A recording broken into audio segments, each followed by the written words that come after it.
Stability نہیں آئے گی. مذاکرات تو آپ نے ختم کیے نا, مذاکرات نہ ختم کرتے ساتھ بیٹھتے تو آ جاتی. تیسرے راؤنڈ کا احوال دیکھ لیں, انہوں نے کتنا ہمیں زج کیا کہ جی in writing they, in writing دے. چیزیں لیک ہوئی, انہوں نے پریس کانفرنس کر دی. نہیں, انہوں نے کہا کہ آپ کی کچھ ہڈن ڈیمانڈز ہوں گی. جب 2 ڈیمانڈیں سامنے رکھی, انہوں نے کہا نہیں یہ تو چارج شیٹ ہے, آپ تو 9 مئی پہ کریں. مطلب 9 مئی نہ ہو گیا, پتہ نہیں ان کے ایسے پر چلتے ہیں. ایک چیز ریئلائزیشن ہے کہ آگے بڑھنے کے لیے ساتھ چلنا ضروری ہے, لیکن میرا کویسچن اس پہ جانے سے پہلے میں یہ کہ how will you make sure کہ یہ لاسٹ ہمارا پروگرام ہے. کیونکہ آئی ریممبر 1998 سے لے کے جو خبریں آتی تھی کہ جی ہم کشکول توڑ دیں گے, بانی پی ٹی آئی نے تو کہا تھا کہ جی ہم خودکشی کر لیں گے, وہ تو الگ چکر تھا, لیکن یہاں سے آپ کی جانب سے بھی اسٹیٹمنٹس آتے تھے کہ جی کشکول توڑ دیں گے, ایشین ٹائیگر بنے گا, یہ کرے گا.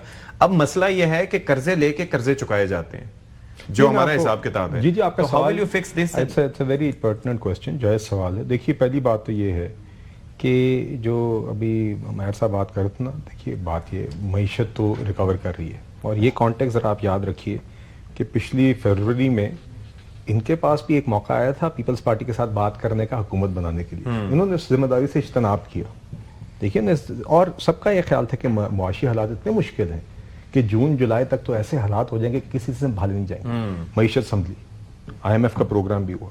آج آپ مانے نہ مانے 9 ایئر لو کے اوپر انفلیشن ریٹ ہے. آج آپ مانے نہ مانے اس کا عملی فائدہ یہ ہوا ہے کہ پالیسی ریٹ آپ کا 22% سے گر کے آدھا ہو گیا ہے, اور جس کے نتیجے میں کاروباروں کے لیے لینڈنگ, یہ پریکٹیکل جس کے امپیکٹس آ رہے ہیں, جو اکنامک آپ کی جو کمیونٹی ہے, بزنس کمیونٹی ہے, وہ اس کا اعتراف کر رہی ہے, جس کے نتیجے میں آہستہ آہستہ اسٹیبلٹی آ رہی ہے. دیکھیے آپ کی اسٹاک مارکیٹ بھی ایک انویسٹر سینٹیمنٹ ڈیمانڈ پول کا ہوگا نا, کہ جب لینڈنگ کے موقع لوگوں کو ملیں گے تو پھر وہ نہیں. دیکھیے that brings to economic growth. نہیں, اکنامک گروتھ تو ایک بہتری تو آ رہی ہے. دوسرا چیلنج جو جس کی طرف آپ ذکر کریں, بالکل یہ ہماری معیشت کا مسئلہ ہے کہ ایک GDP گروتھ ریٹ سے جب تھوڑی سی اوپر جاتی ہے تو ہمارے کرنٹ اکاؤنٹ کا مسئلہ بن جاتا ہے, ہمارے فارن ایکسچینج کا مسئلہ بن جاتا ہے. اور اس کی وجہ کیا ہے کہ بنیادی طور پہ ہماری ایکسپورٹس اس طریقے سے انکریز نہیں کرتی, کیونکہ ہماری اکانومی ایکسپورٹ ڈریون ہے نہیں. جی, تو اب یہی گیئرنگ ہو رہی ہے. آپ نے دیکھا یہ جو نیا اڑان پاکستان کا بھی پروگرام دیا گیا, اس کے اندر ایک اسپیشل فوکس آن ایکسپورٹس ہے.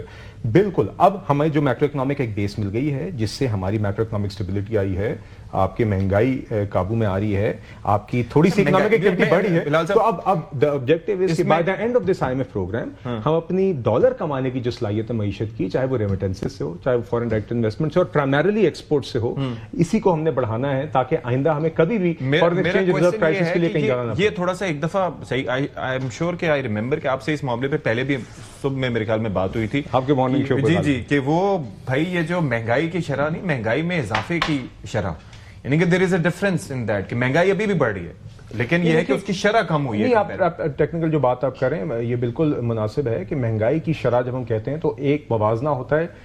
اگر آپ کہتے ہیں جنوری میں مہنگائی کی شرح 2.4% پہ آ گئی مثال کے طور پہ, تو آپ بنیادی طور پہ یہ کہہ رہے تھے کہ اس جنوری کی قیمتوں کا جب موازنہ پچھلی جنوری سے کیا جائے تو اس میں صرف 2.4% کا اضافہ. لوگ یہ سمجھتے ہیں, لوگ جا کے کامنٹ کر رہے ہوتے ہیں کہ بھائی آپ لوگوں نے کہا ہے کہ مہنگائی میں شرح کم ہوئی ہے, تو کہاں ہوئی ہے؟ نہیں, مگر دیکھیے یہ ایک ٹارگٹ انفلیشن ریٹ ہوتا ہے جس پہ آپ نے, اور آپ اس ٹارگٹ انفلیشن ریٹ سے بھی نیچے ہیں.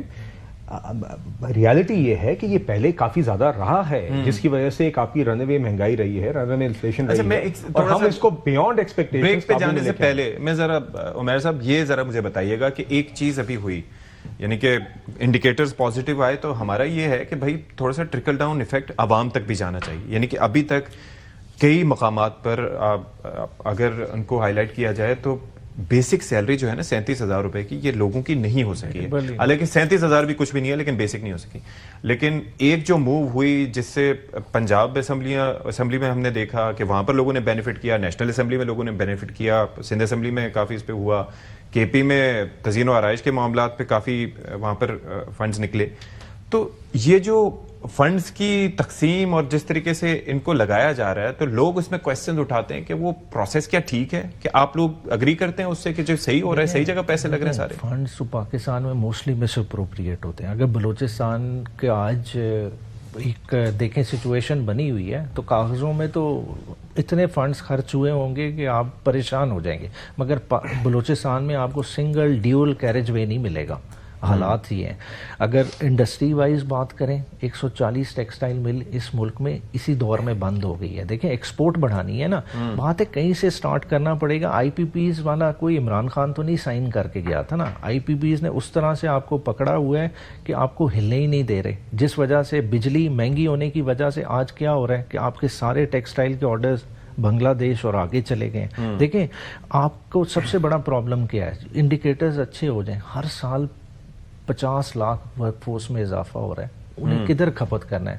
آپ کا میرا مسئلہ نہیں ہے, ہم تو ابھی کچھ کام کر رہے ہیں. گورنمنٹ کے جو ایکسپینڈیچرز ہیں کیا کنٹرول کرنے کا, ایک تو یہ ہے کہ انکم زیادہ ہو. دیکھیں پاٹ بڑا کرنا پڑے گا, گورنمنٹ کے ایکسپینڈیچر نہیں کم ہو سکتے. دیکھیں ڈپارٹمنٹس اتنے ہیں, پیز بنا دی, سارا کچھ یہ بنا مجھے دیا. یاد آیا کہ ابھی بریک لیتے ہیں, بریک کے بعد یہ جو ابھی اسامیاں ختم ہوئی ہیں ان کا کیا اسٹیٹس ہوگا, اس پہ بھی ذرا بات کریں گے.